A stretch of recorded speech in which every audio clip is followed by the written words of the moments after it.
translated Vulgata, which is true, and created also the Slavic script, which is wrong. This opinion is wrong, however, historically it turned out to be very important for the destiny of the Glagolitic alphabet. The fact that the Glagolitic alphabet was associated with Catholicism was probably one of the main factors of its disappearance. Orthodox Slavs preferred to use the Cyrillic alphabet because it was close to the Greek. It could be considered as a version of the Greek alphabet. And they didn't want to use the Glagolitic alphabet because it was associated with Catholicism. And Saint Jerome is practically not venerated in the Orthodox Church. He's not considered saint, he's blessed. At the same time, in the Catholic world, with its tendency to unification, it was natural to substitute the Glagolitic script by Latin letters. However,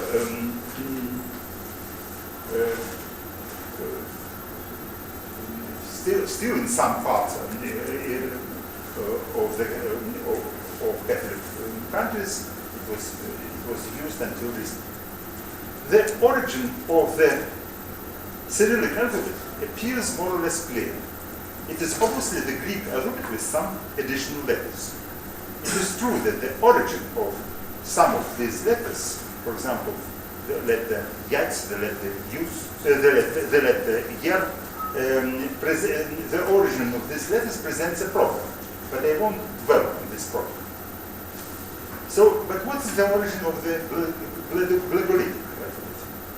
There are two controversial hypotheses.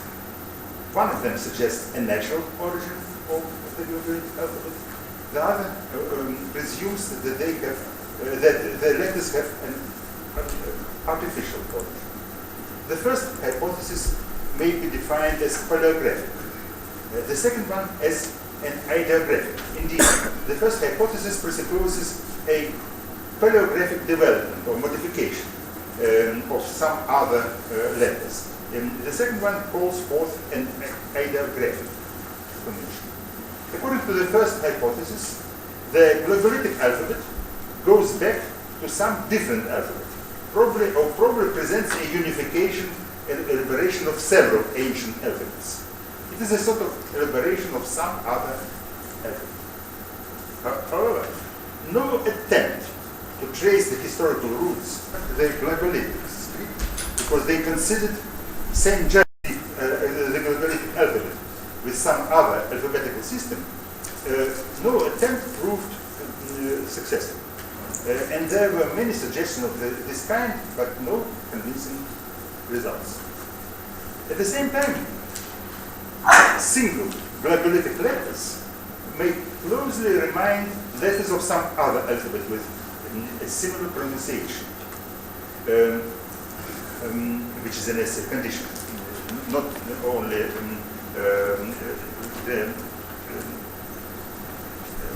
the similarity in form, but the similar pronunciation. For example, one could refer to the Glagolitic letter Sha, the same as in Cyrillic, which is very close to the Hebrew Shin, or to the Glagolitic letter Dobro, which practically is the same as Greek minuscule delta. However, these are only isolated cases. We cannot go far with this. There is an alternative hypothesis suggesting that the Glagolitic script was created artificially, as independently of any existing alphabets. According to this hypothesis, the Glagolitic letters, for the most part, were composed of the three sacred symbols: cross, circle, and triangle.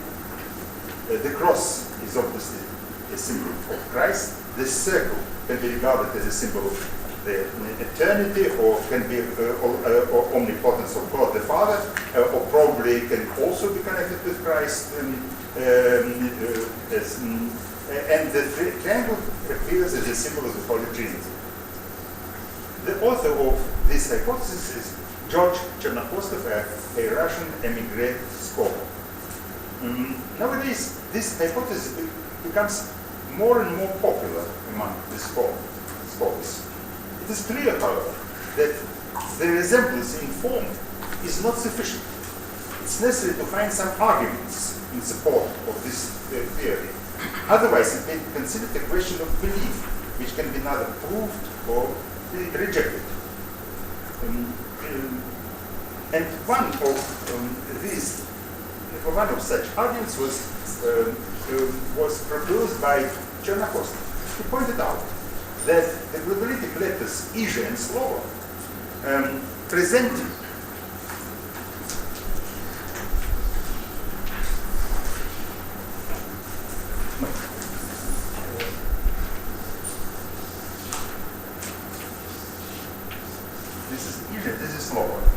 present one and the same figure, one being an upside down position in relation to the other. And he connected it with the abbreviated form of the name of Jesus. Or in Greek, European sigma. Superlinear bar over the letters is a sign of abbreviation, or a sign of a hidden meaning, because also letters with numerical meaning, letters used as cipher numbers, have this sign. This idea seems convincing and very promising. It allows us to see in the Slavonic form of the name of Christ, written in Glagolitic letters, a special theological meaning which is not revealed in the corresponding Greek or Latin forms. The name of Jesus in the Glagolitic script manifests a cycle, a full circle, and this responds to the words of God. I am Alpha and Omega, the beginning and the end. The Glagolitic representation of the name of Christ appears then as a sort of an ideogram, which corresponds visually, that's ideographically, to what he says about himself in the book of Revelation. And it should be reminded that the abbreviated form by itself is a sign of sacredness. And only sacred names, nomina sacra, were abbreviated, were contracted in ancient writing. The fact that evidently goes back to the tetragrammaton in the Hebrew script. And let's note that tetragrammaton, contrary to the etymology of the word, was often also written with two letters, like those contractions. The interpretation of the symmetrical relation between the letters Iže and Slovo seems quite plausible, and more than that, very attractive. However, in order to agree with this interpretation, we must explain an analogous relation between the Glagolitic letters Dobro and Veti. This is Dobro. This is Veti. Indeed, in the Glagolitic script, there are two pairs of letters presenting the same figure in a direct and inverted, that's upside down position. The same relation as between the letters Iže and Slovo is revealed in the letters Dobro and Veti. One, the same figure, but one of them is turned upside down.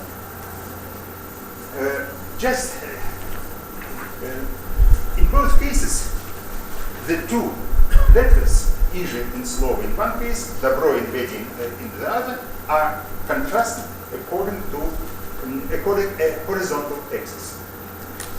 And it's necessary to emphasize that these are the only cases of symmetrical organization of glagolitic letters. No other pair of letters reveals such a relation. In the forms of the letters Ij and Slova, if the forms of the letters Ij and Slova go back to the contraction of the name of Christ, Jesus, an analogous structure of the letters Dobro and Vedi cannot be casual. We must suppose that behind this analogy there is a meaning, but what kind of meaning? And vice versa, if the symmetrical relations of the letters Dobro and Vedi is casual and meaningless, we are not entitled in finding a concealed sense in the corresponding relation of the letters Ij and Slova.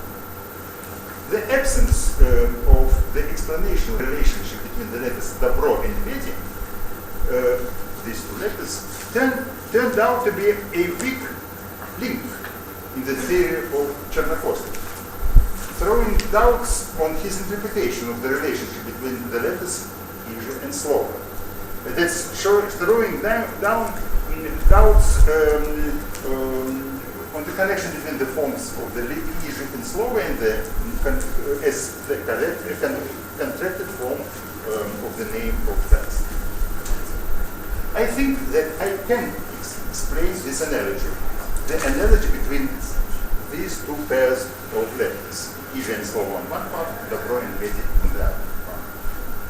This analogy reflects the association of Jesus Christ and King David, when David is regarded as a typological, biblical, Old Testamental prototype of Christ. This association is very evident both in Greek and Latin writing, where the name of David, like the name of Jesus, is regularly presented in a contracted, abbreviated form, as a sacred name, as nomen sacrum, while all other names are given in the full form, only the names of Jesus and David. Whereas in Greek, the name of David is usually written in this way.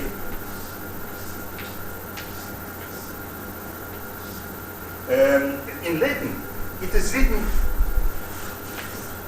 in two letters. Like the name of Jesus, which is written in Latin like in this way, or in this way, or in this way. These are Latin contractions of the name of Jesus. In Old Czech Slavonic, this name may be written as this is in Cyril, which is in Glagolitic would be like this. Or it may be written in Old Czech Slavonic like in this way, like then Dobro and Dobro. This is Cyril, this is Glagolitic, and this obviously corresponds to the Latin abbreviation. And finally, in the Glagolitic manuscripts, in Psalterium Sinaiticum and Evangelium Marianus,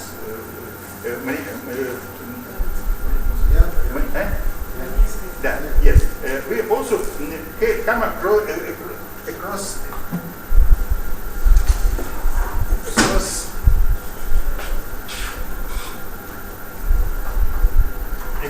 the contraction, which in Cyrillic would be like this, and in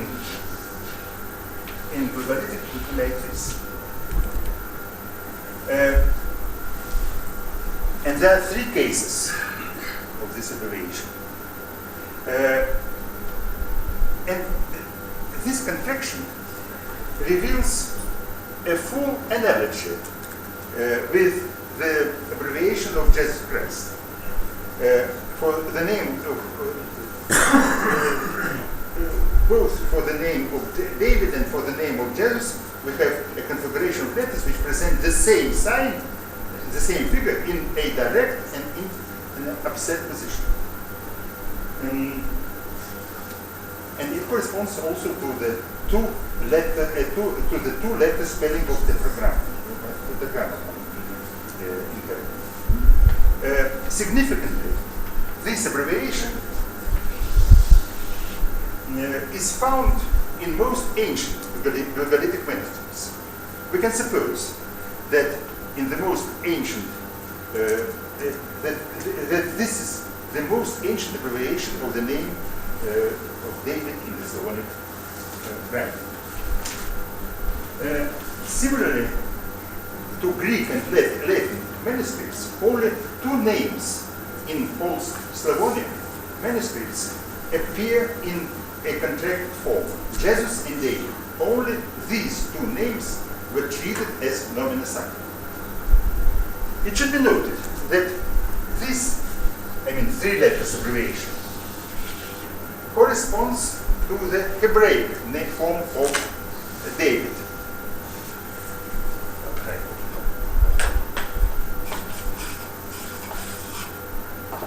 Because in Hebraic, the name of David is written in three letters, of course, in three consonants. At the same time, this abbreviation in two letters appears as a specific Slavonic abbreviation. It is explained by the association of Jesus and Christ. The Glagolitic form of both names, Jesus and Christ, manifests a symmetrical construction, which initiates and concludes by the same sign in a direct and upset position, symbolizing the idea of a cycle, the same idea which is expressed in the words of God. I am Alpha and Omega, the beginning and the end. The abbreviation in three letters, this abbreviation, can be explained both as a borrowing from Hebrew, and we know that from the life of Saint Cyril that he knew Hebrew, but it can be also explained as a development of the idea of the circle. Both interpretations do not contradict each other. They rather supplement one another, creating an effect of resonance, mutual reinforcement. As I mentioned before, there are two cases, at least two cases, where a Glagolitic letter reveals a striking resemblance with the letter of some other alphabet, with a similar pronunciation.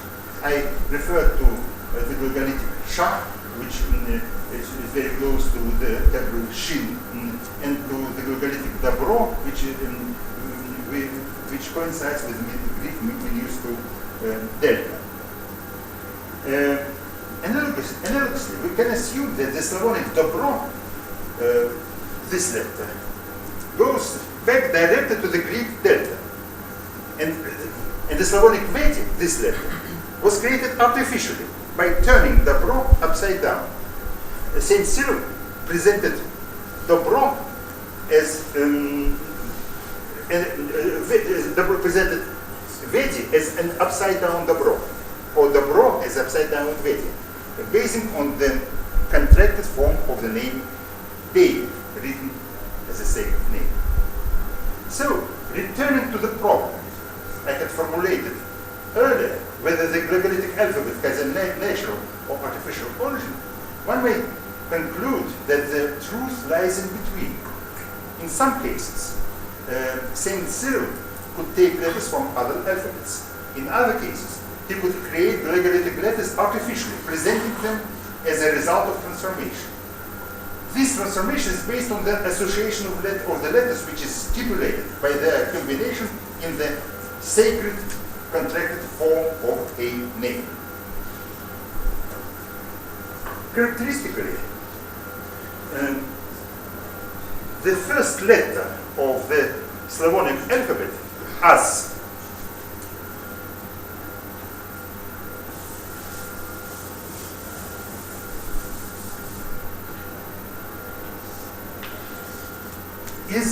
appears as a cross, which is a symbol of Jesus Christ. It's but natural to put the cross in the beginning, to start with the cross.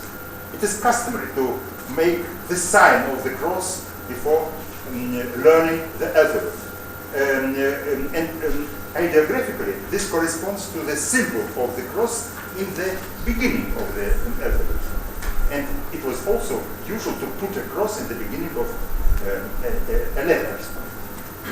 And there was a special prayer to the cross before learning the alphabet. The cross is a symbolic representation of Christ, both the word, logos, and according to St. John the theologian, he was in the beginning and is the beginning.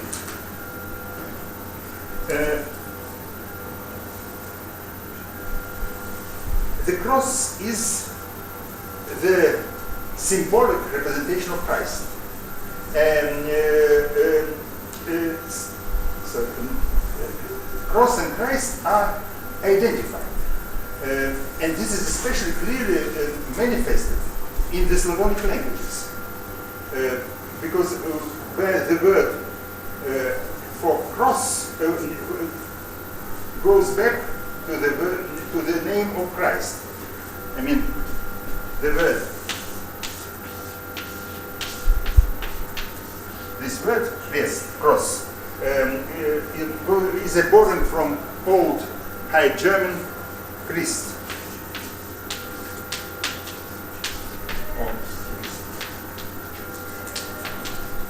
And in the Freising Folia, Christ is called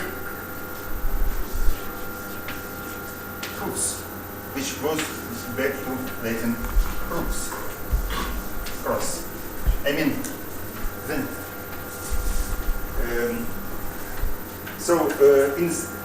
in some languages, the name for the cross goes back to the name of Christ in some Slavonic languages. In other languages, the name of Christ goes back to the word for cross.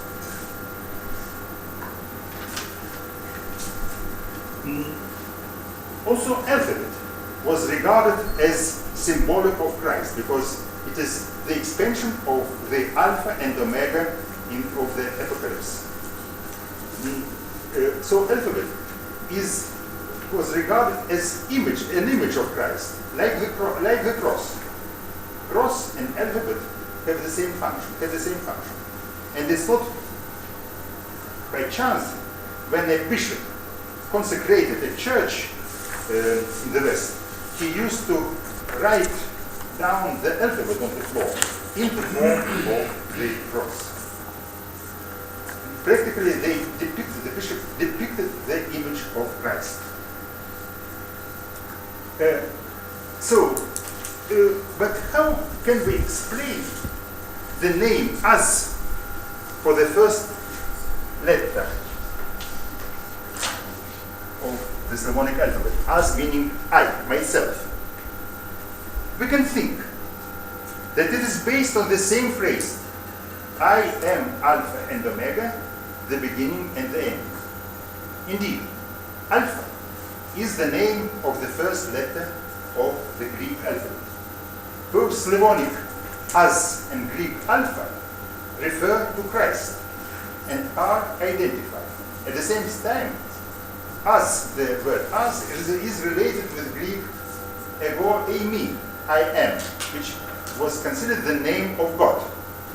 Instead, the Greek phrase ego eimi goes back to the Hebrew Ehyeh Asher Ehyeh, from the book of Exodus. That's the name of God the Father. It reveals the association of Christ with God the Father.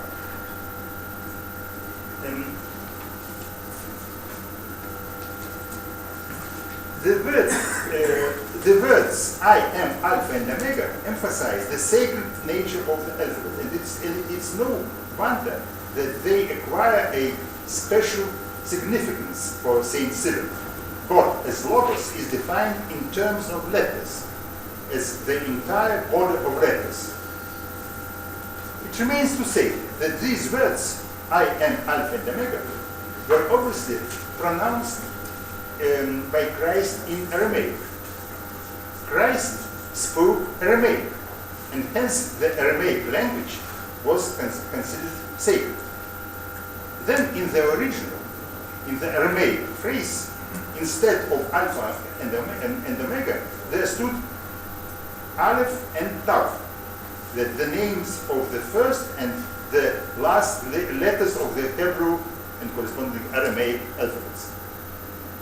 The figure of the letter Aleph can be seen as a representation of the cross. But also Tau can be associated with the cross. In Old Hebrew and Phoenician script, this letter was presented as a cross. And this is reflected in the figure of the Greek letter with the same name, Tau.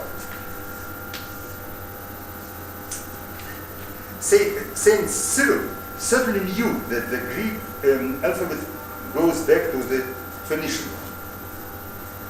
The Christian exegesis connects the words of the book of Revelation about people with the seal of the living God on their foreheads with the words of Ezekiel about righteous men with Tau on their foreheads. Originally, Tau means a sign, just a sign, but it was interpreted as the sign of the cross. The Hebraic letter Tav and the Greek Tau as well appear as a sign of the cross. In this context, the words I am Alpha and Omega may be read I am the cross. This may be an additional basis for the definition of both the form and the name of the first letter of the Slavonic alphabet. We see that the Slavonic alphabet, invented by Saint Cyril the philosopher, was intended as an ideographical manifestation of the sacred knowledge. In the beginning of the 10th century, a learned Bulgarian monk, we know him under the name of Hrabal, wrote a treatise on letters in defense of the Slavonic alphabet against the Greek. He argues that the Church Slavonic language is more holy than Greek. Indeed, he says, Church Slavonic was created by a holy man, Saint Cyril the philosopher, whereas Greek was created by pagan philosophers. So pagan philosophers are opposed to the Christian philosophy. This thesis is usually understood in the context of the competition of Greek and Church Slavonic. However, we can understand it literally. The Church Slavonic language was created by a saint, and the system of writing created by him expresses the Christian teaching. And the last remark. When the Byzantine Emperor Michael III expressed his intention to set two brothers, Cyril, he bore a second name, Constantine at that time, and Method, both were sent to Moravia as missionaries. Constantine Cyril stressed that without an alphabet, the effort should be vain. And he added, if one invents an alphabet, it's very easy to be accused in heresy. It's clear why. Because an alphabet for the Holy Writ, according to Saint Cyril, was intended to manifest the Christian teaching. Thank you very much.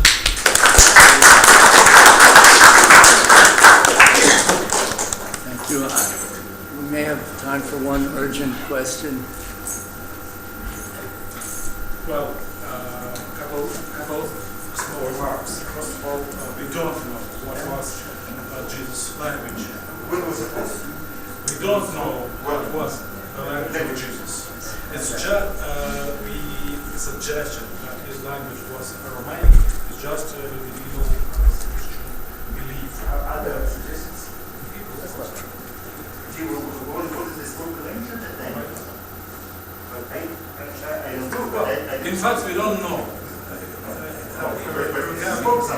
Regarding Jesus, we just don't know. Okay, maybe it could be either Hebrew, Aramaic, or a mix of both of them. Secondly, Saint Cyril certainly did not know the Phoenician alphabet.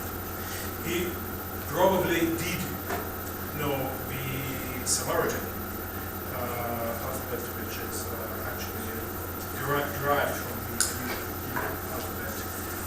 And about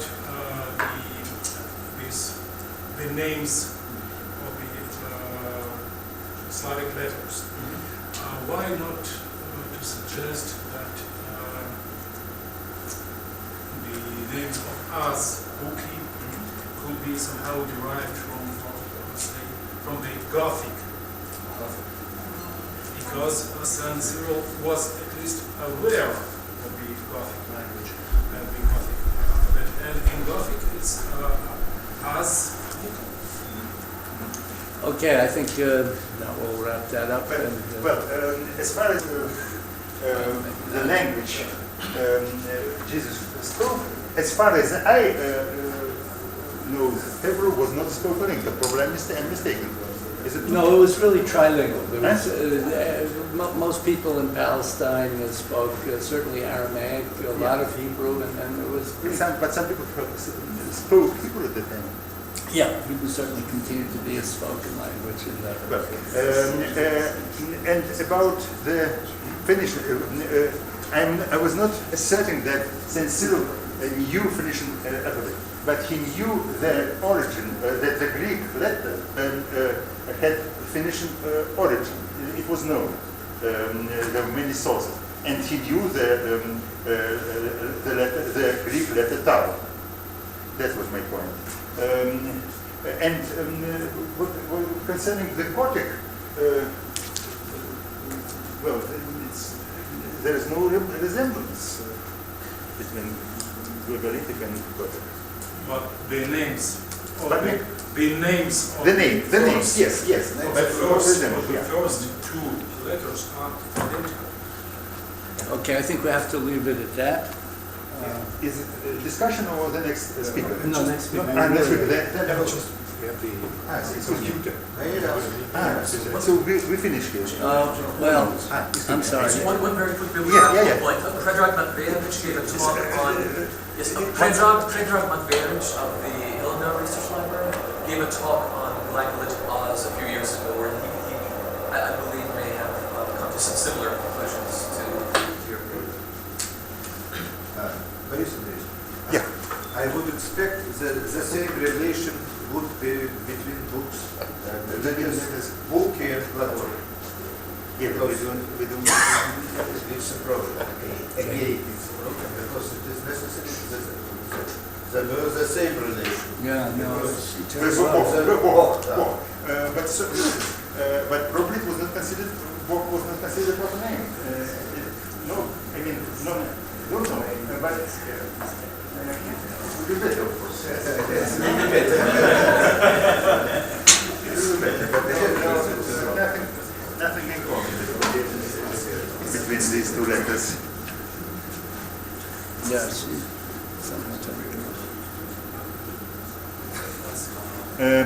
And yeah, walk. But we have to. Because walk could be written also with B and yes. Yes. No, not necessarily with book and Glagolitic. With book and yes. I have to check. But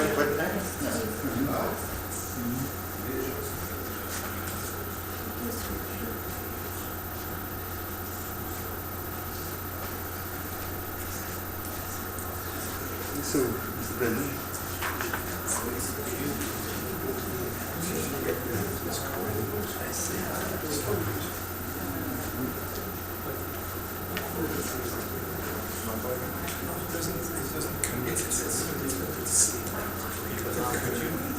Does anybody know how this works?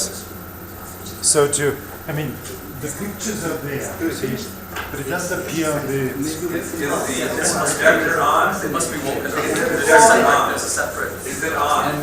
Is the projector on? Could you please have a look? I just don't know.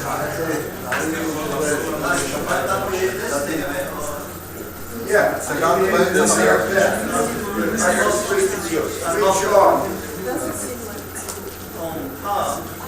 this is the It's not even on. because it has 24 centigrades. But if the projector's not on, it doesn't make Photograph is everything. No, it's Is it on?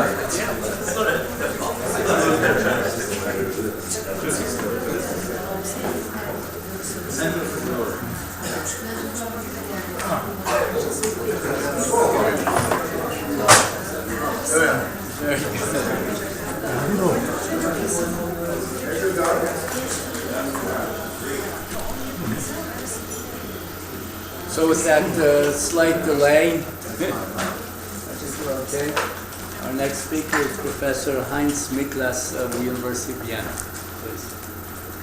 Dear colleagues, if we look for the places where the Cyrilo-Methodian heritage has been preserved best, St. Catherine's Monastery on Mount Sinai, ranges first. From altogether 38 sources of the Old Church Slavonic canon, at least 11 codices and 7 palimpsests derived from there. The second place is kept by the Bulgarian lands and Mount Athos with 5 to 7 units each, while the rest was scattered about different places, mainly on the Balkans and in Russia. So the question arises, how this came about. Before trying to answer it, let me give you a brief account of St. Catherine's Monastery and of the project we've been engaged in during the past years. Fortified and provided with a main church by Justinian I in the 6th century, St. Catherine's is the oldest continuously existing Christian monastery. Until that time, monks had settled around the chapel of the burning bush, erected in the 330s on the order of Helen, the mother of Constantine the Great. While originally named after the chapel Panagia Luagio Vatu, from the 10th century onward, the site became gradually associated with St. Catherine of Alexandria, whose relics are said to have been miraculously transferred to Mount Sinai.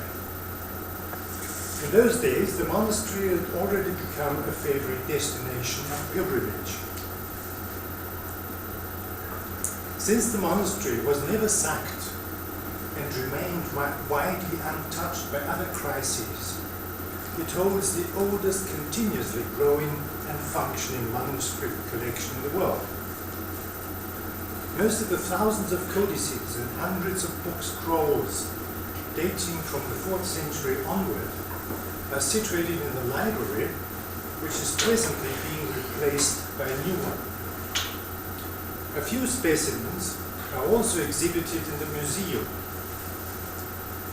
together with unique works of art. Although Greek and Arabic examples predominate, altogether more than a dozen languages are reported, comprising also Syriac, Georgian, Armenian, Old Slavonic, Coptic, Amharic, Persian, Turkish, Hebrew, and Latin writings. The famous find of 1975 added also some palimpsests written in the hitherto disputed Caucasus Albanian language. According to early reports, the old collection of manuscripts contains 43 Slavic codices of the 11th until the 18th century, written in Church Slavonic of various reductions, both in the Cyrillic and the Glagolitic script.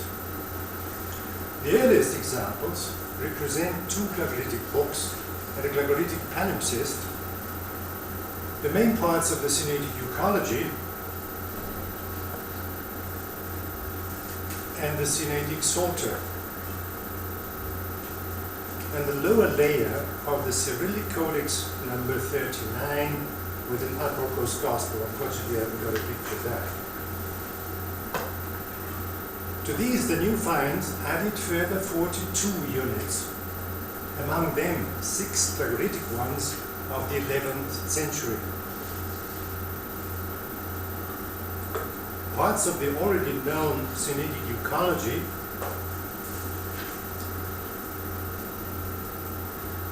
and the Sinaitic Psalter, then the so-called Psalter of Demetrius, number 3n,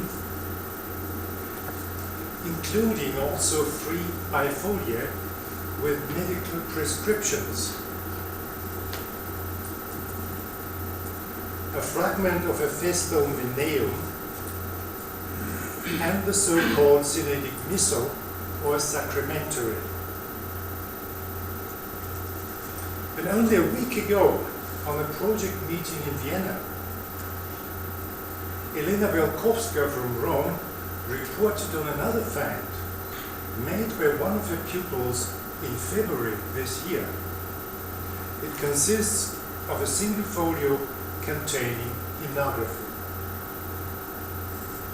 In terms of their content, the Slavic manuscripts represent a fairly typical monastic collection of their own, comprising various liturgical genres, typics, books of canon law, patristic writings, ascetic and apocryphic miscellanies, and so on. Compared to other Slavic collections, its most outstanding features are the great number of Glagolitic manuscripts and the large amount of parchment codices with Greek-written parts. In order to foster scholarship and preserve the manuscripts from decay, the present abbot, Archbishop Daniel Moss, has initiated a digitization project, which is to copy all the approximately 1.8 million pages of the collection. But even if his librarian, Father Justin, is doing his best, this goal will hardly be achieved soon. Now about the project. After the appearance of Yannis Dalanidis' catalogue of the new finds in 1988, the Glagolitic project was launched. In the beginning, it was focused on preliminary editions of the new finds on the basis of the facsimiles provided by Dalanidis, a transcript of the new part of the ecology, and a critical edition of the second part of the Sinaitic Psalter. The latter edition brought forth a hitherto undeciphered palimpsest page. In 1992, Yannis Dalanidis and František Marić undertook first steps towards preparing another edition concerning the most exciting of the new finds, the Missal 5n. They managed to obtain photographs of the fragment, but it was only after Marić's death in 1995 that their decipherment could be taken up. Because of the extremely bad state of this manuscript, this work progressed very slowly, and its base proved to be neither complete nor in any other respect sufficient for the task. So in 1996, Dalanidis and I went to St. Catherine's again in order to make new photographs and a description, which was later presented on a symposium in Vienna. This journey led also to the detection of a rewritten part in the Missal. Furthermore, its results fostered the impression that the ecology and the Missal belong to one complex written by the same scribe. In the further course of work, it proved necessary to enlarge the project and to make use of the latest techniques for improving the readability of the manuscripts. Both aims required fundraising on the one hand and the participation of technicians on the other. While it was easy to attract technicians, obtaining monetary support was difficult. Finally, in 2007, the Austrian Science Fund decided to finance the project. Thus, a new phase started with the combined efforts of a philological team at my university and two technical teams at the Technical University of Vienna and the Vienna University of Fine Arts. For certain tasks, we also engaged foreign colleagues. After preparing the necessary equipment,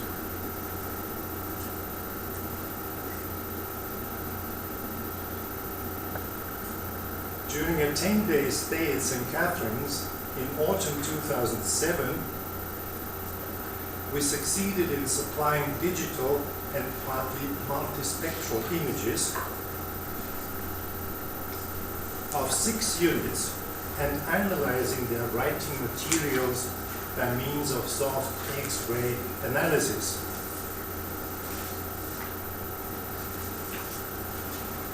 The Missal and the Salt of Demetrius, including the medical folios in their entirety, and parts of the Euchology and of the Sinaitic Psalter. Furthermore, we studied the chronology of some manuscripts and started the search for the unknown codex, from the cover of which were Uspenskij and Nikolai Krylov had taken 2 fragments to St. Petersburg in 1853.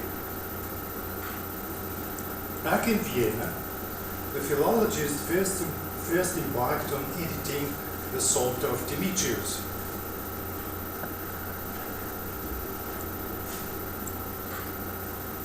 While the technicians enhanced the images,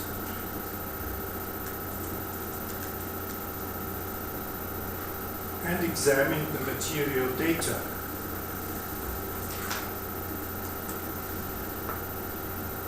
Together, we've also developed special software programs for the analysis and restoration of manuscripts and their script.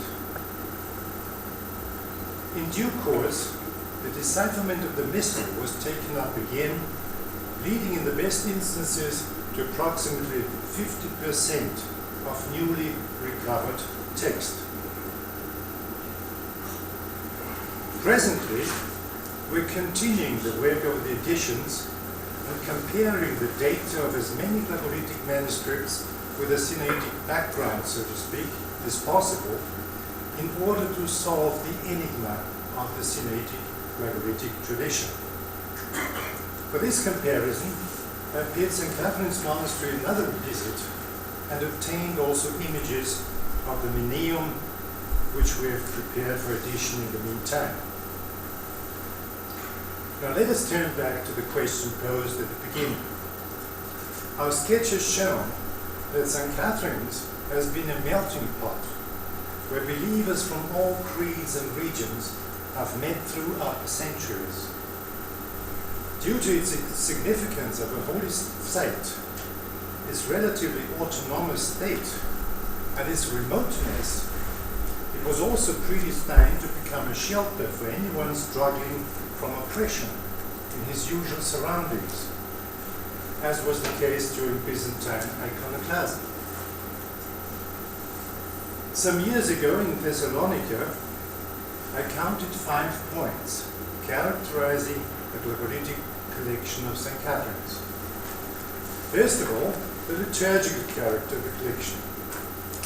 All manuscripts, except for the medical folios, can be called liturgical, which does not sustain the idea of there being a random collection consisting of pilgrims' presents. Secondly, 4 or 5 of these manuscripts show additions of one and the same scribe, a certain Dmitri or Dmitar, which means that they were already in the monastery before the 12th century. Third, the palimpsest layer character of most manuscripts and the specific binding of some of them, which indicate that the relevant sources had not been imported from some distant Balkan area, but written in the monastery itself or nearby. Fourth, the fact that all manuscripts contain traces of a Western influence. And finally, the relative number of the Glagolitic and the Cyrillic sources. While in the Old Church Slavonic corpus of 38 units, we count 25 Glagolitic and 13 Cyrillic ones, in St. Catherine's, this relationship equals 18 to none, 0. It seems impossible to explain this by mere accident. On the contrary, in non-accidental character, the relationship is supported by the fact that most Glagolitic sources show Cyrillic marginals or characters within their text. This means that the scribes divided the scripts according to their function, using Constantine's Holy Script for the religious sphere and its Cyrillic counterpart for non-religious texts of daily life. Since this does not apply to the Cyrillic manuscripts found outside the Orient, we may conclude that the authors of the Sinaitic Glagolitic manuscripts belong to a special group adhering to the Cyrilo-Methodian tradition. Let us not forget that most of the manuscripts in question date from the time of the Byzantine occupation, Reconquista, so to speak, of Bulgaria. But the use of the Glagolitic script is not the only indication of the markedness of the Cyrilo-Methodian tradition in those days. The Sinaitic manuscripts are also marked by their Western traces. While the best known examples, the Kiev folios and the Sinaitic Archaeology, preserve Western writings from the earliest period, the Sinaitic Missal does also contain Western texts of a later origin, as for instance a prayer dedicated to Abbot Aligernus from Monte Cassino. If we compare these facts with a warning of the Bulgarian presbyter Kozma in his treatise against the Bogomils not to go to Rome and Jerusalem, it becomes plain that this warning must have been addressed especially to those pilgrims who bequeathed the Glagolitic manuscripts to St. Catherine's Monastery. As I said before, most of the manuscripts contain rewritten parts. The reason being that the desert and the rough climate of Sinai do not allow breeding animals for the production of parchment. Comparing Sinaitic specimens with palimpsests preserved in other areas, Vyacheslav Zagrebin had already concluded that most of the other instances also origin from Mount Sinai. Since his article, the number of palimpsests has rapidly increased, and all newly detected examples derive from Mount Sinai. And in all instances, both the underwritten and the overwritten texts show one and the same script, the Glagolitic. Since the first and the last layer of the palimpsest are usually divided by one or more generations, these manuscripts give us the following information.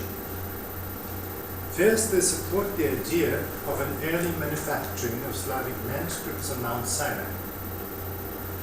Secondly, they show that this process started already sometime before the manuscripts were written, that is to say in the 10th century. And thirdly, they indicate that the manufacturing of the Greek manuscripts on Mount Sinai was not a short, incidental case, but lasted over several generations, from the first half of the 10th century until the turn of the 11th, 12th century. Thus it seemed to me that the early Slavic pilgrims to Mount Sinai were some kind of emigrants.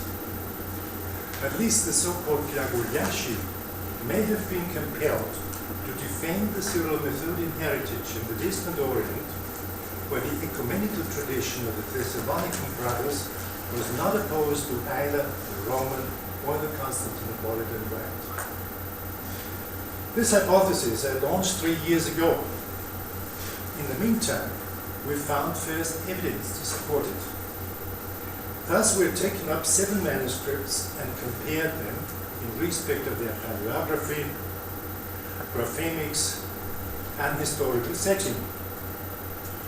The selection contained 6 manuscripts whose Semitic origin in the center of preservation is beyond any doubt.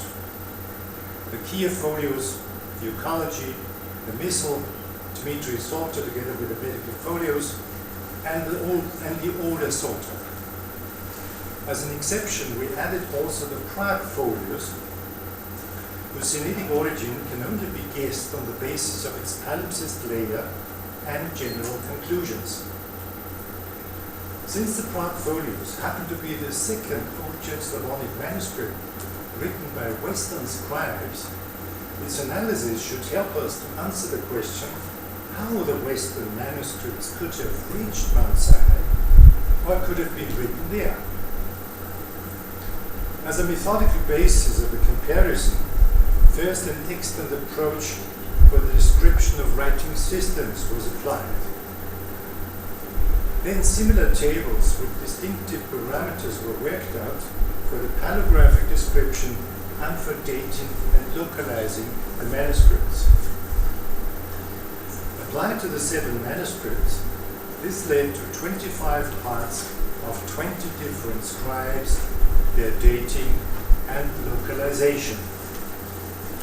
In the case of the Psalter 3n, the medical folios, we had to extend our investigation also to the phoneme language of the scribes and to the content, since they had not been studied in much detail yet. Here, special attention was given to the entries a certain Dimitri had added when reading the manuscript, namely 2 notes with his name and a prayer cycle with an inserted Greek, Latin, Glagolitic abecedarium. We compared them with the additions and notes the same Dimitri had obviously written in other Sinaitic manuscripts. According to their script, they can be divided into 4 groups. 33 Glagolitic ones. The first page of the Kiev folios, a page and a half in the Missal, and a Pascalium in the so-called Petersburg fragment.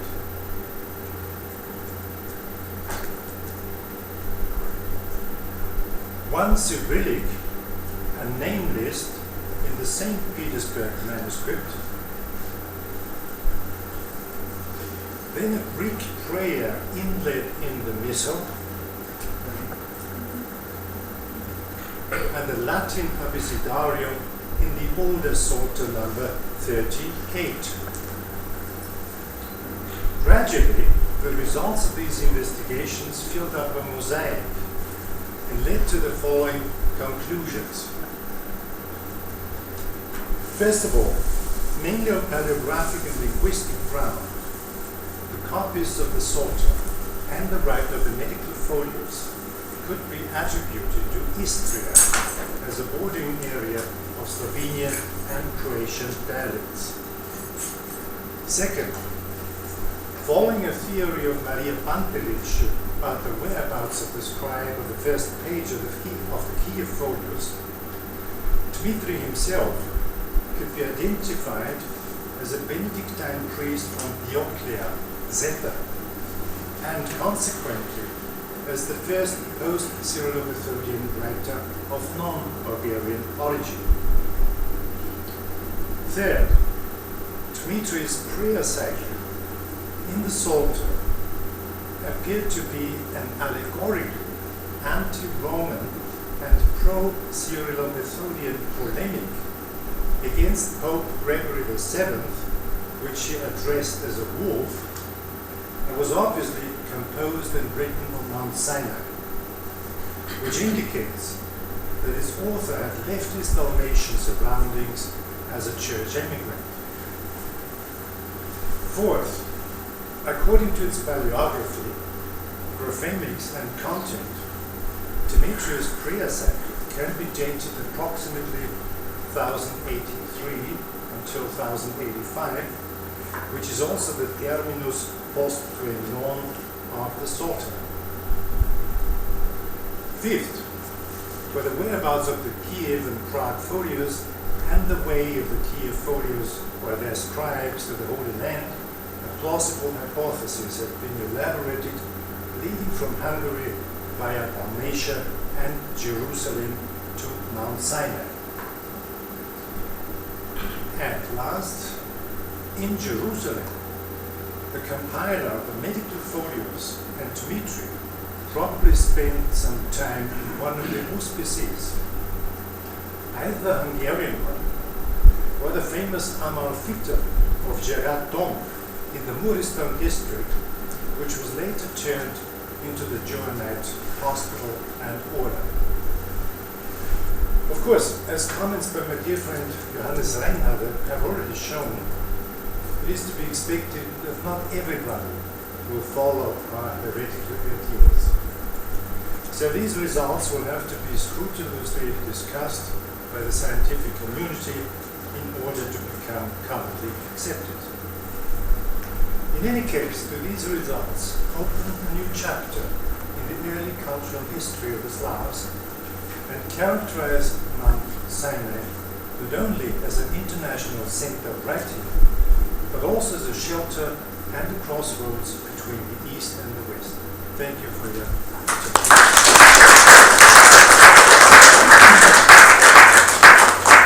Thank you so much. We do have time for stupid questions, only stupid questioners, so please don't. Please. If I could just ask about the medical folio are in Glagolitic, is this correct? Yes, yes. So I'll show you. Thank you. Would you argue therefore that they have some kind of sacral or parasacral function because they're written in Glagolitic? No, they're obviously being used for practical purposes. That's to say, they contain several different texts for men, women, children, and so on. And these are practical texts for everyday life. It's not a text which is, somehow for medical studies or something. So there would be exceptions. So that's actually one of the reasons why we think that the composer or the compiler of these medical folios was working in one of the hospitals for some time. He was not working, he was not writing this text for Mount Sinai or for any other monastery. It's impossible because you don't need the text for a woman, bearing a child. So, you know what I mean? These are original texts, or just partly they could be identified, yes, and partly there is some kind of compilation and, a little bit adaptations from known Greek and other texts. So it's a mixture of many sources, actually. magic No. Magic you might find in the prayer cycle of Demetrius, because it's really a polemic against Gregory, Pope Gregory, who is involved in the situation, in Dalmatia, and in 1080, obviously the Roman, he or maybe some of his colleagues in Rome forbade the Glagolitic, the Slavic liturgy in Dalmatia. And so many of these clergymen who did not know Latin were unable to go on working. So some obviously went to the north, where there was a different political or church political situation. Others may have just chosen the immigration. And one of those was obviously Demetrius.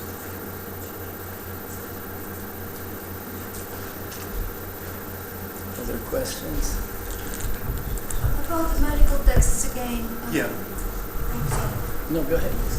Please. Where is it? Let me look for it. What kind of cases are explained there? There's very many, there's all kinds of. the mouse is not working as I would like to. There it is. No, you got it.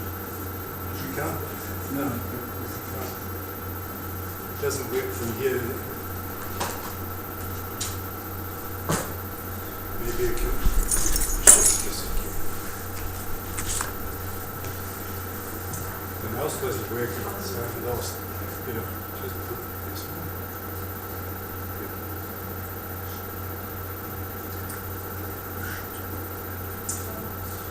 No, I want to, circle. Here. Okay. Now let's go. I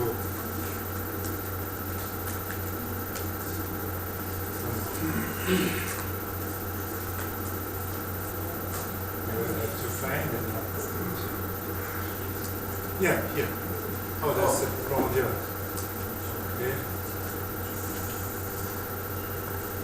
Sorry.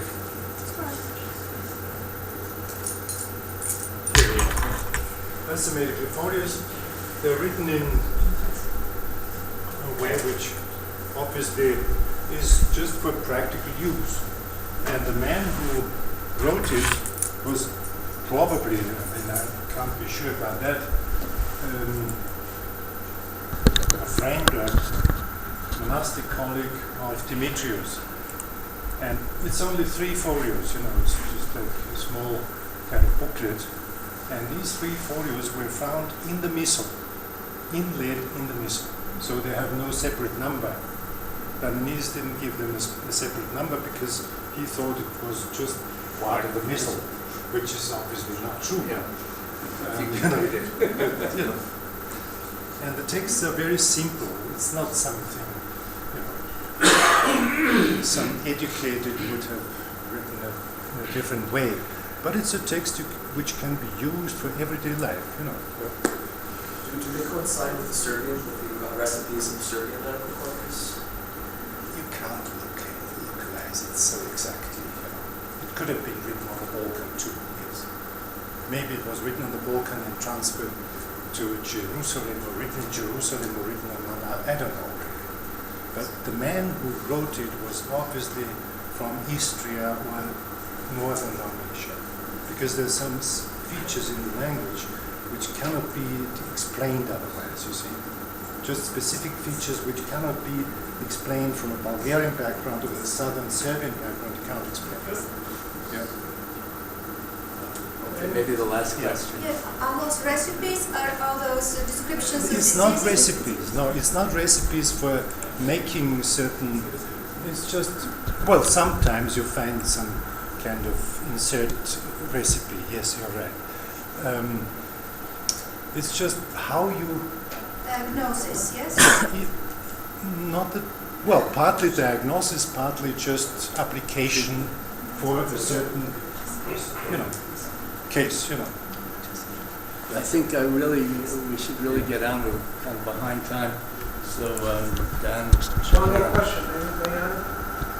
All right, well, Dan is coming up. Please, go ahead. No, ask the question. Very specific technical question. yes. We know from paleography, from the studies of paleography, that usually even if you have one place where people produce manuscripts, Yes. they follow certain rules that later are seen as style of script. Yes. What we call katan. Yes. So this kind of, I would like to ask you about the numbers of types of Glagolitic scripts that you found here.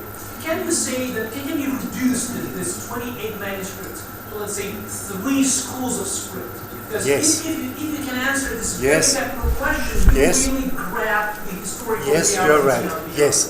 That's why we did the comparison. Otherwise, with them, you are right. Yes. There's a group which is, somehow in which center is the euchology. Euchology and the missal. They are in a complex. It's actually one scribe in this case. But then we found another manuscript which is not written by the same scribe, but it shows the same features, just as if he had been, learned from, So it's actually 3, one complex and a separate manuscript which belong together. That's one group. Then there's a second group, which is the Psalter the medical folios and the older Psalter. And that's interesting because the older Psalter is a little bit maybe one generation older than the Psalter of Demetrius, as Nanides called it. So there must have been a school which was prolonged somewhere, either on Mount Sinai, I couldn't tell, or somewhere in the Dalmatian, in Dalmatia somewhere. But this is another group, and you could divide a third group of manuscripts, but in this case we are not so sure yet. This is just starting, you know what I mean. But we can say we have 3 lots, let's say, yes, that's right. Thank you very much.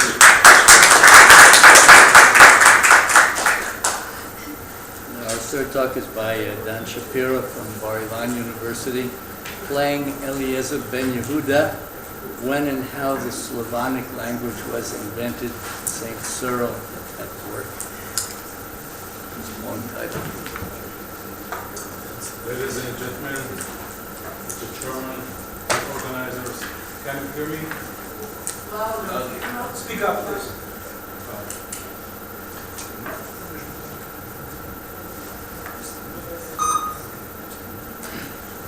Okay. Can you hear me now? Yes. Well, in fact, I was thinking that the name I gave to my presentation should be funny. However, I realized that not everyone knows who was Eliezer Ben-Yehuda, 1858, 1922. Our cultural hero and the person after whom the biggest pedestrian zone of Jerusalem is called. Since 1881, it is 130 years ago, Ben-Yehuda walked in Jerusalem on what had begun as a one-man project, transforming Hebrew into a full-fledged spoken language. His son was the first native speaker of that language. 130 years later, there are around 5 to 7 million of native and nearly native speakers.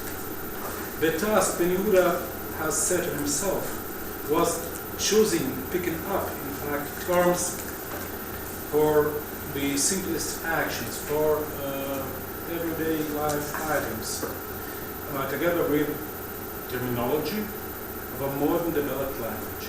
And today, to the best of my judgment, Israeli Hebrew is among the very few most apt languages for modernity, postmodernity, and postmodernity. All this has begun with one man and his vision. But Ben-Yehuda's vision was not unique. Almost all the languages are artificial, for they are canonized by authors and taught through school. Almost all languages have begun with the men setting borders between their language and the language of the other. With the same logic, I could have said Ben-Yehuda playing St. Cyril. As you know, St. Cyril or St. Constantine of Saloniki or Solon is the person most associated with the creation of the literary Slavonic language, the Old Church Old Slavonic. And it is generally assumed that in 162 or 163, or maybe earlier, the Glagolitic alphabet was created by St. Cyril, probably together with his brother Methodius. Judeo-Slavic from the native tongue. This is irrelevant whether the Saloniki or Solon brothers were ethnically Greek or Slavic. They were 100% Byzantine Greek by culture, and they also spoke some Slavic. It is self-evident that the majority, if not all, of the speakers of Slavic in the vicinity of Saloniki have been Christians for a long while. This implies that at least some Christian terminology should have been existing. And no doubt the brothers made some use of it. I will return to this point later.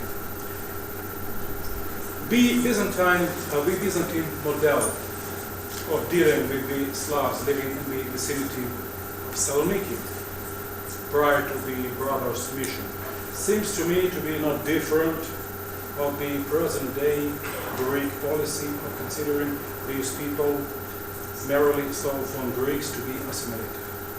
However, further northward, there lie these foreign countries where Slavic was also spoken, the outskirts of the Byzantine Tuva, and thus the new Slavic alphabet designed by Saint Cyril, who knew in addition to Greek and Slavic also enough of Arabic to translate parts of the Quran into Greek, but also Hebrew, it is some Hebrew, and most probably Syriac, and I have no reason to doubt that he learned Samaritan as well. So the new Slavic alphabet designed by St. Cyril was a typically Byzantine alphabet, one of those rare alphabets developed for the barbaric languages of the periphery of the emerging Byzantine Songhai. Judging from the visual forms of the Glagolitic alphabet, there can be no doubt for me that St. Cyril, the Byzantine, envisaged the Slavs as a kind of Armenians, Bulgarians, or Ethiopians.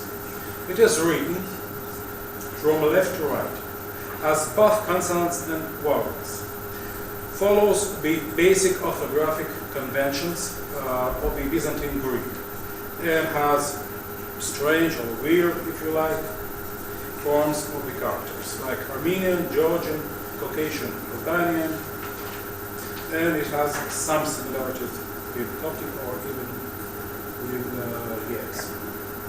The alphabet was specifically derived from the phonetics of the Solun dialect, for it contained three letters, here, St, and Zelo, typical of the Macedonian Southern Slavic. St. Cyril, his brother, and some of their assistants arrived in Moravia around late 162 or early 163 in order to boost the pro-Byzantine leaning of the local Slavic princes, who had been already Christianized by German missionaries. By this time, Bulgaria of Count Boris was a German ally seeking conversion, a threat to Moravia, and at war with Byzantium. The second half of the year 863. While in Moravia, St. Cyril and his entourage apparently dealt with the established terminology of Christianity, which Slavic-speaking interpreters from Latin and German had previously developed. Mstislav of Moravia, political considerations apart, apparently believed that the Byzantines do have a stock of trained philologists and theologians better off than the German Slavic dolmetscher of his reality. Maybe they did, and in fact, yes, they did have these brilliant people like St. Cyril and his men. But this is not what Vita Constantini is telling. This text speaks of embarrassment and uncertainty of the Byzantines, what they should do when asked to send Slavic missionaries to Moravia. So obviously, the Byzantine missionaries did find in Moravia well-developed Christian terminology. After all, the Germans were working there for more than 3 decades at the least. In the same year, St. Cyril went to Moravia to work against the German missionaries. Count Boris of Bulgaria asked Louis the German for these German missionaries and was confronted by the Byzantine army.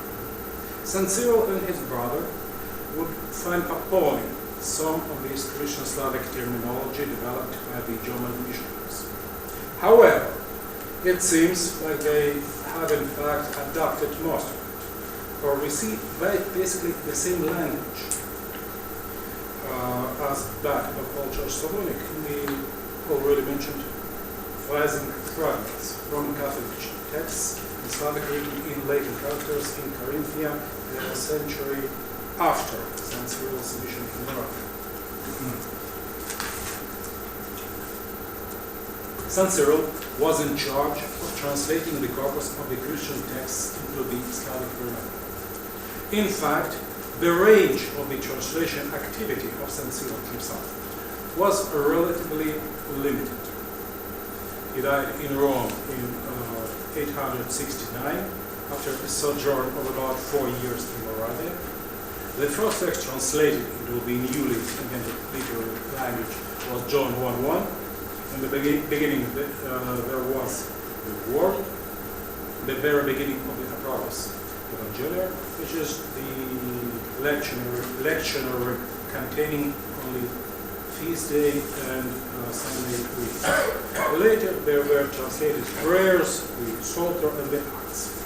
Due to the evident lack of experience and the obvious difficulties in translating from Greek into the newly devised literary language, many Greek words were left untranslated by St. Cyril, and many errors were committed. And in fact, this situation is very similar to what we find in early translations in other languages of the Byzantine periphery.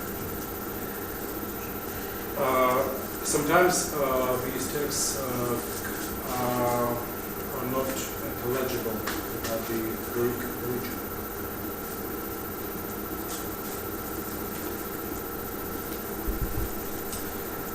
More significantly, St. Cyril constantly played on the inherent quarrels between the Holy See at Rome and the local Bavarian priests and clergy, who had previously done very serious Christianization works among the local Slavic population. St. Cyril's patron, Patriarch Photius, was formally deposed by the Pope Miklas the Great in 863, apparently just a while after the Solon brothers arrived in Moravia. When finally Count Boris and his people were baptized into the Byzantine Rite in 865, and when already Knyaz Mikhail Boris sent his 106th question to Pope Nicholas the Great in August 866, there was no demand for St. Cyril and his men in Bulgaria. So in 867, they were summoned to Rome. Pope Miklas, whom Photius, the man who had sent the Solon brothers to Moravia, just excommunicated. By this time, the brothers seem to have distanciated themselves from Constantinople and adopted a pro-papal stand. What explains well why their students found themselves later in not so pro-Byzantine Bulgaria. But my original question was how we build a vocabulary, terminology for a new language. And I prepared a list of words needed for us to explain the most important Christian notions to pagans. Of course, different people prepare their own lists. I cannot now to deal with all my lists and to compare.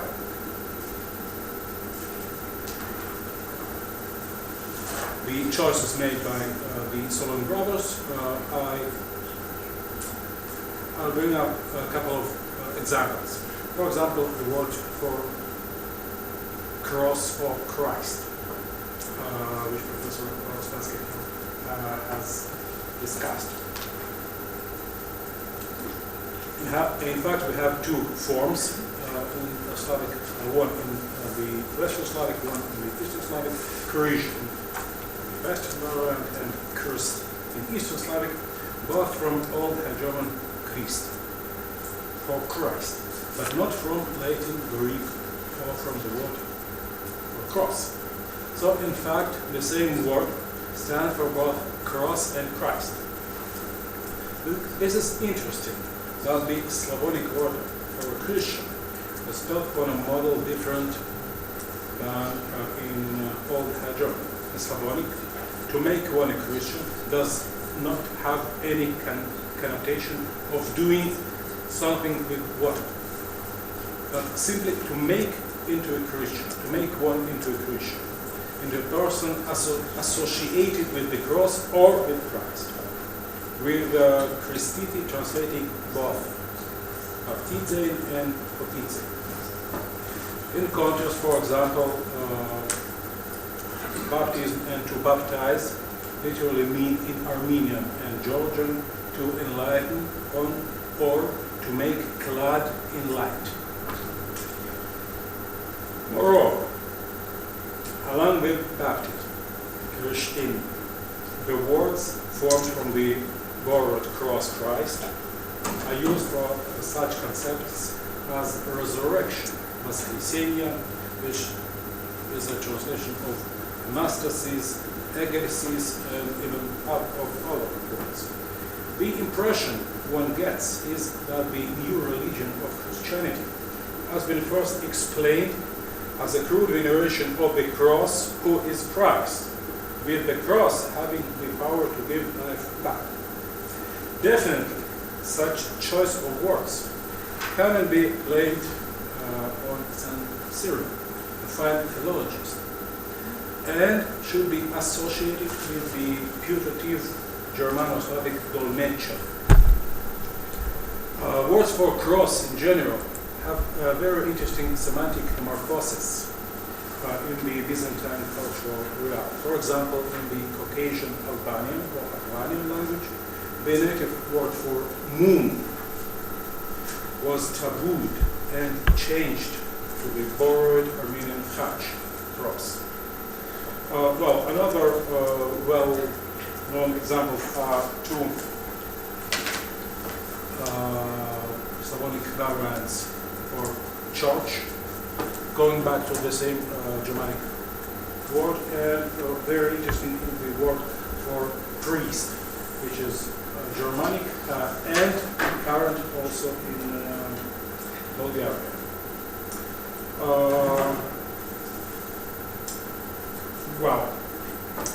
In addition, Slavonic has a very interesting word for holy relics, moshti or moshchi, which translates lepsilon, actually remains, and this usage cannot be ascribed to St. Cyril himself, because the word in this meaning does not appear in the New Testament.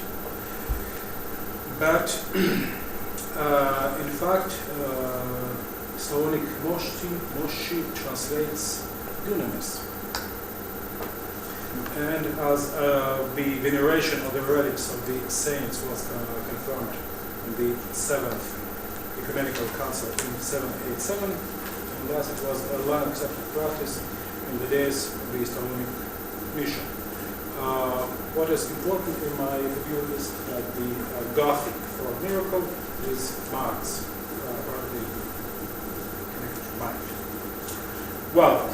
For the lack of time, I cannot go any further, but my impression is that the Southern Brothers have abandoned in Moravia any serious attempt to impose the Christian Slavic terminology they had brought from home, and adopted instead mostly the terminology developed ad hoc by the Slavic Heinz helping the German missionaries.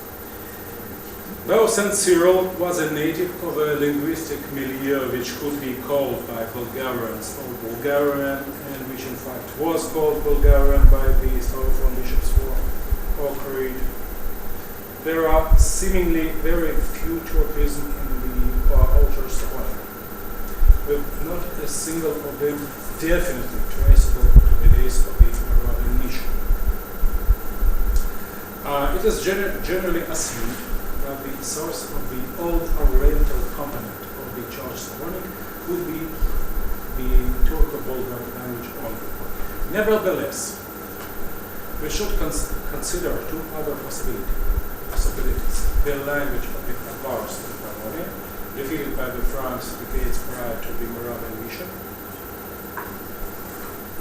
and the languages of different Bulgar groupings on the same Pannonia prior to the Magyar conquest of the whole land. The possibility of some interference with some forms of Turkic and or Oriental speech in Pannonia is quite tenable for the Moravian mission.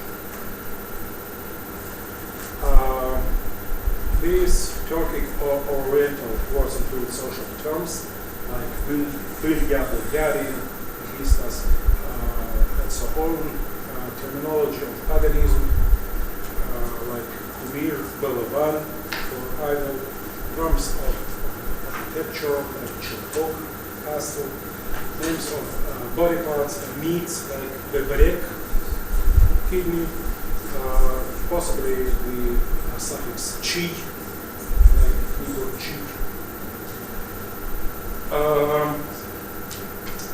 What is interesting is the absence of the well-known Bulgar word beleg, sign, documentation. Two terms for items of higher civilization are of interest. They are visor term and pechat, sign, stripes. Slavonic visor grove is used in the Gospels and is this well dated. It comes from Turkic or maybe Arabic. The origin of this word is problematic. The oldest Slavic form is typical for Southern Slavic languages and possibly is a Bulgarian loanword. In the Eastern Slavic, another word is used, namely jemchuk, parallel to Hungarian yunt.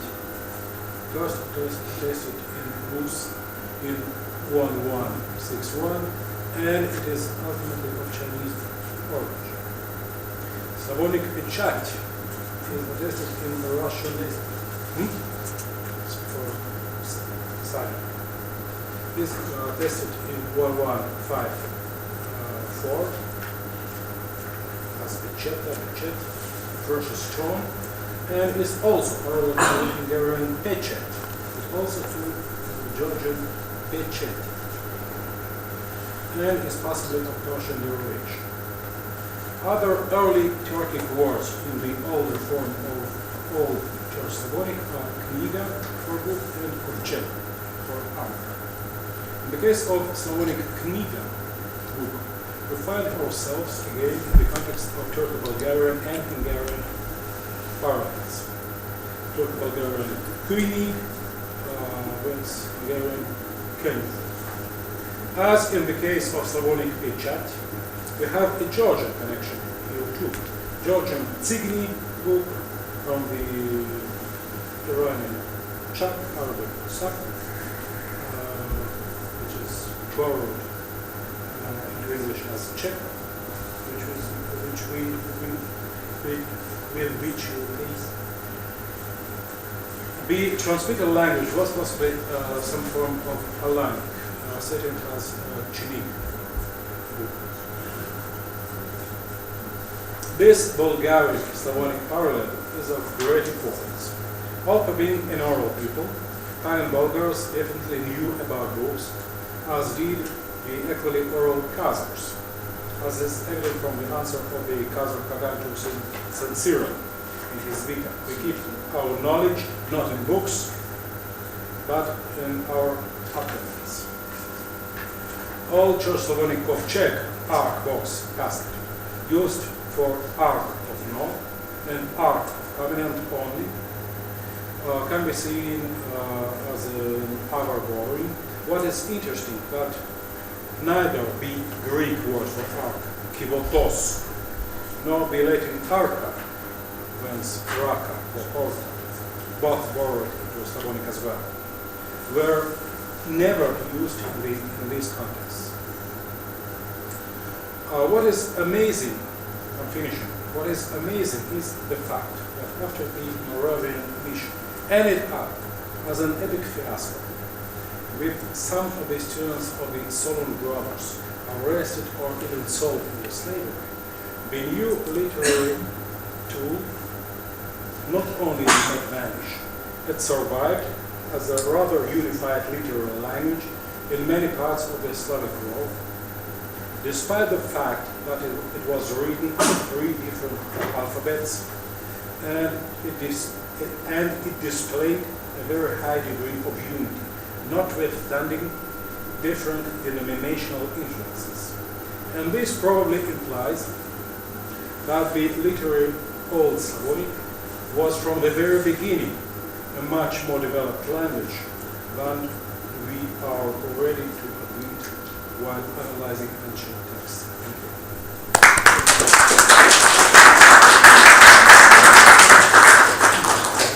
Questions? Just a couple of additions, because it combines this paper with the one of Boris, so I would like to kind of make a bridge. This letter, which usually is compared to this Cyrillic form, was not sh, and so on in the beginning, but let's put it in a square bracket.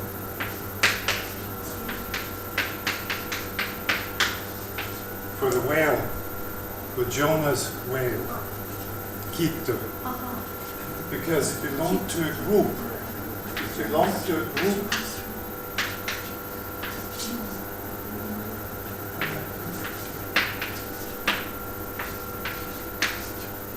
of Greek letters, or the letters rendering special Greek foreign words, like in Igemon or Vienna.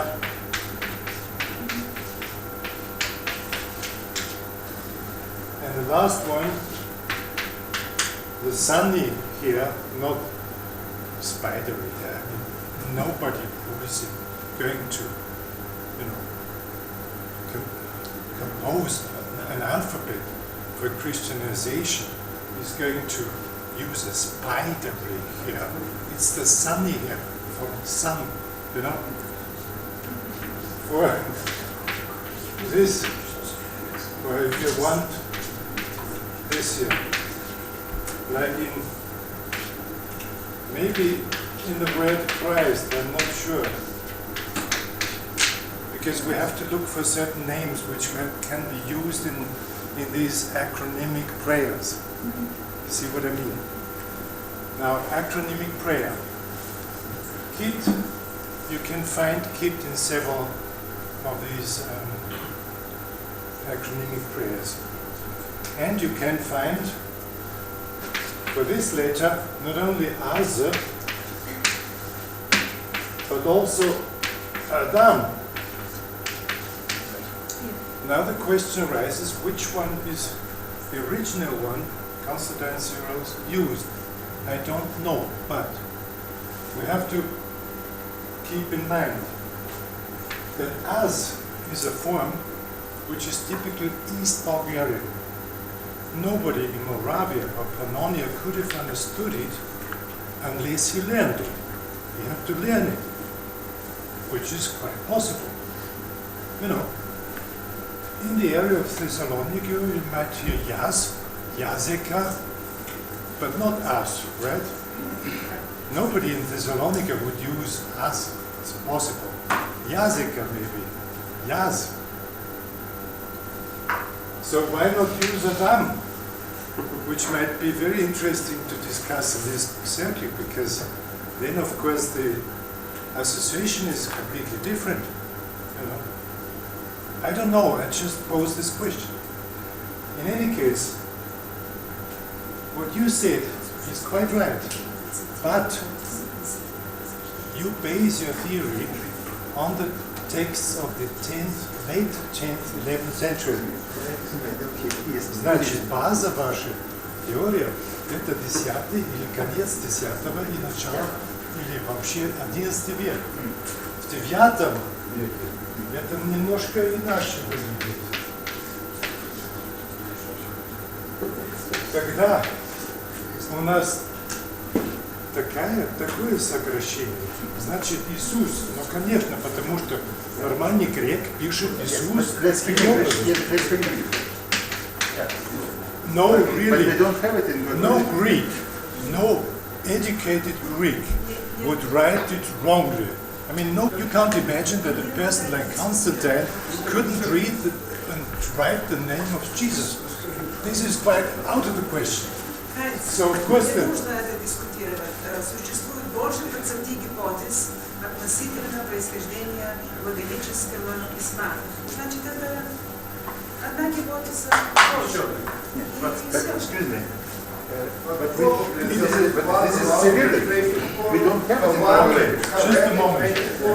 Just a moment. Now, look at this. Look at this. I give you just a moment. 1 minute. Give me 1 minute.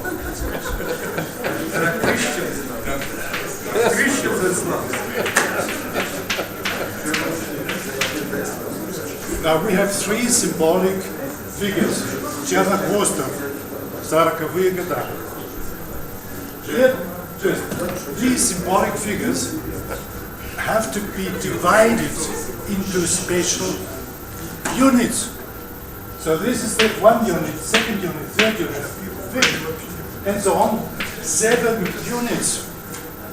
7, the symbolic figure of the Cyril-Methodian mission. 7 kids in the family, 7 brothers and their followers in Moravia, and so on. The Holy 7 and so on. So, but what's the thing here? Look. now we use these figures. Now we do the same thing Cyril did in the beginning, like an architect.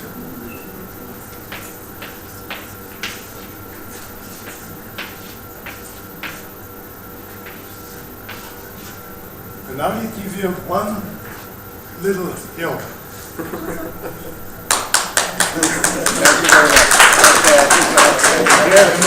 May I answer because it was. I think you can answer him, but we do have to have a little break for the next. Look, just one thing. We need to ask Now, questions kids, Miklas, of them. No. the Bible, one other thing. We know only of one person in the New Testament who went up after, died to. Okay. Nice. Right. Yes, we don't have This is hell, he's the We one don't going have to hell. this. We don't have this in Glagolitic. It is. We have also in Cyrillic. Yes. So if you yes, but it is you then who translated from Cyrillic to Glagolitic. No, it's not Do me. we have it? Yes, the question. Do we have this abbreviation in Glagolitic? No. No. Okay. Last we have its transliteration to suprastar. Господа, успокойтесь. Okay, so please, we want to thank you all and move on to the coffee break.